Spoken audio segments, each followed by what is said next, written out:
okay, so the point 12 is only attained as an element of 7 plus 5 after, right, after the perceiver has been directed towards experience to amplify the sum of, amplify the concept of the sum 7 and 5. Thus, 6, arithmetical synthesis is only possible by the introduction of sum as given to the intuition, right? This idea to unify, this idea to group, really, if you think about it in that, this grouping, and that's a good way of looking at it. What this shows me, this new concept, 12, is a consequence of grouping 7 and 5. That's exactly how you need to word it, right? This will make sense, right? Hopefully. The new concept, 12, is itself a consequence of grouping 7 and 5.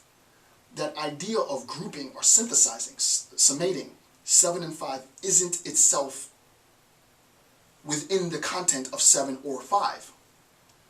What I've done is I've added something new to the concept of 7 and 5 in order to group it. What did I do? I unified it. In my mind, my intuition, to be technical, unified 7 and 5 to create this new concept, 12. That's about as clear as I can make it. Yeah, okay, so hopefully that made sense.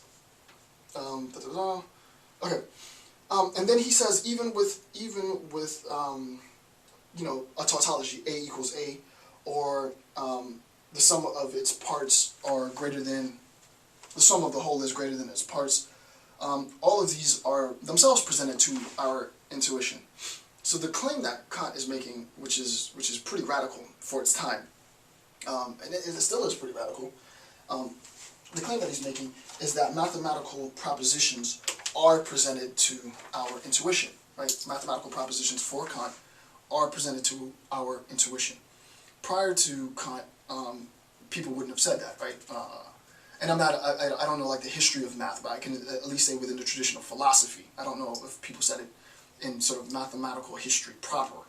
But prior to Kant, this was a huge, I mean, Kant would have stirred a lot of problems at this point. This is a pretty huge claim to say that mathematical propositions are presented to our intuition, right? You would want to say that, well, no, mathematical propositions are strictly, the argument would have been, this might make more sense of it, the argument would have been, no, Kant, mathematical propositions are strictly analytic a priori propositions. They're all analytic a priori propositions, and all of these propositions are subject to the laws of non-contradiction.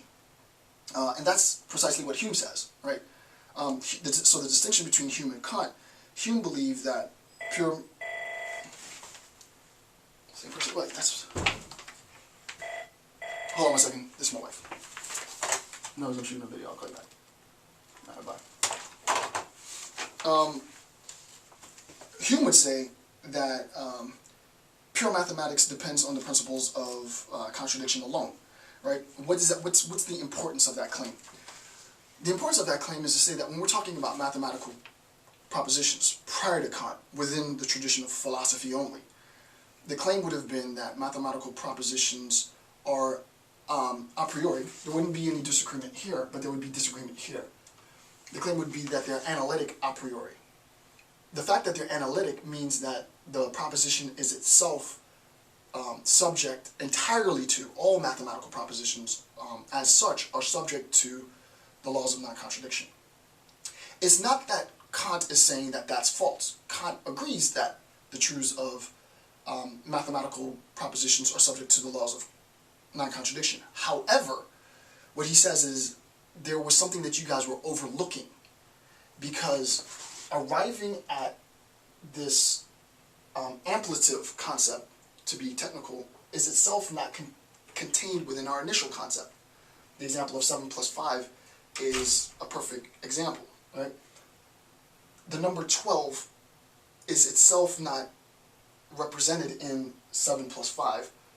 It's a consequence, the summation of this is a consequence of unifying the idea of 7 and 5, and that act of unity is a product of my intuition. So he adds this intuitive piece. So Kant believed that pure mathematics depends on both, and this, I should have highlighted that, and I'll go back and highlight it. depended on both the principle of contradiction and the summative powers of our intuition, right? So that the intuition plays a very important role. So to be even more technical now, you can say that for Immanuel Kant, right, and this is true, that for Immanuel Kant, mathematical propositions, right, mathematical propositions are synthetic, and we talked about how they're synthetic, this ampliative approach, and they follow with necessity, and they're subject to the laws of non-contradiction. But what he added that no one else before him added was that the intuition played a role in us arriving at this additional concept, right? The additional concept is of union, this unity, is a concept that is a consequence of our mind. It's sort of the way our mind is built. Our mind is, and I've done this video already, right? Our mind is such that it organizes and groups objects within the world to create new concepts.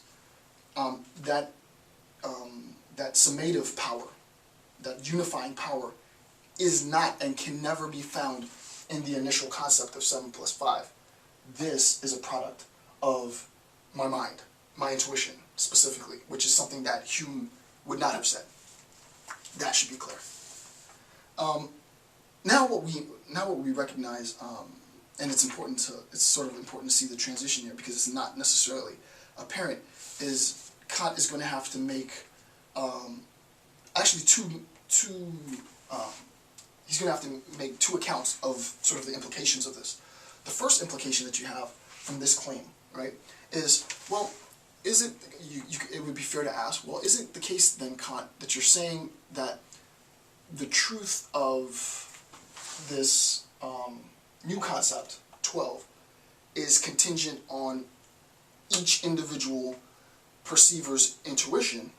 Because if it is, then you can imagine that someone might misperceive and say that 7 plus 5 equals 11, right? So how do we know, right? How can you say it follows necessarily if this new concept is contingent on the mind of the perceiver? It seems to be sort of relative, right? It doesn't seem that it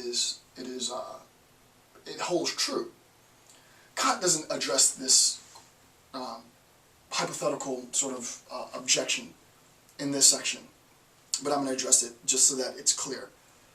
Kant is in no sense talking about any particular, right? He's not talking about the instantiated perceiver, right? He's not talking about the instantiated perceiver. We're not talking about actually perceivers that in any sense. We're at the sort of the judgment level, the a priori level, independent to experience. What he's saying is that this claim is true. He's not saying that it's false, but he's saying that the truth of it is contingent on at least two things.